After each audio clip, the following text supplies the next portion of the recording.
שמות א'. ואלה שמות בני ישראל הבאים מצרימה, את יעקב איש וביתו באו. ראובן שמעון, לוי ויהודה, יששכר זבולון ובנימין, דן ונפתלי, גד ואשר.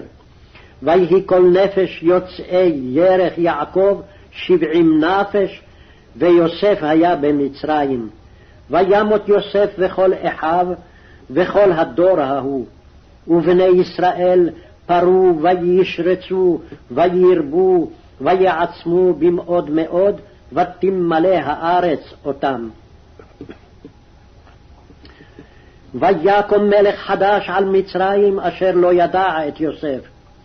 ויאמר אל עמו, הנה עם בני ישראל רב ועצום ממנו, הבה נתחכמה לו, פן ירבה והיה, כי תקרנה מלחמה, ונוסף גם הוא על שונאינו, ונלחם בנו, ועלה מן הארץ. וישימו עליו שרי מיסים, למען ענותו בסבלותם, ויבן ערי מסכנות לפרעה, את פתאום ואת רעמסס.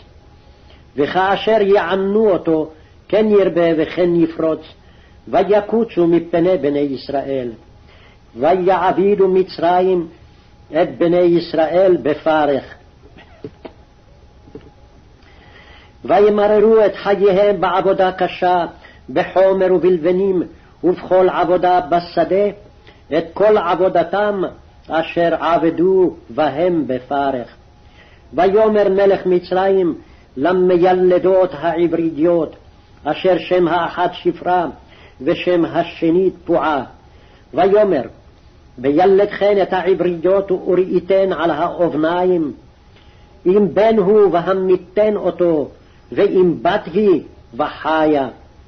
ותראינה המיילדות את האלוהים, ולא עשו כאשר דיבר עליהן מלך מצרים, ותחיינה את הילדים. ויקרא מלך מצרים למיילדות, ויאמר להן, מדוע עשיתן הדבר הזה, ותחיינה את הילדים, ותאמרנה המיילדות אל פרעה, כי לא כנשים המצריות העבריות, כי חיות הנה, בטרם תבוא עליהן המיילדת וילדו. ויתב אלוהים למיילדות, וירב העם ויעצמו מאוד. ויהי כי יראו המיילדות את האלוהים, ויעש להם בתים. ויצב פרעה לכל עמו לאמור, כל הבן הילוד היאורה תשליכו, וכל הבת תחיון.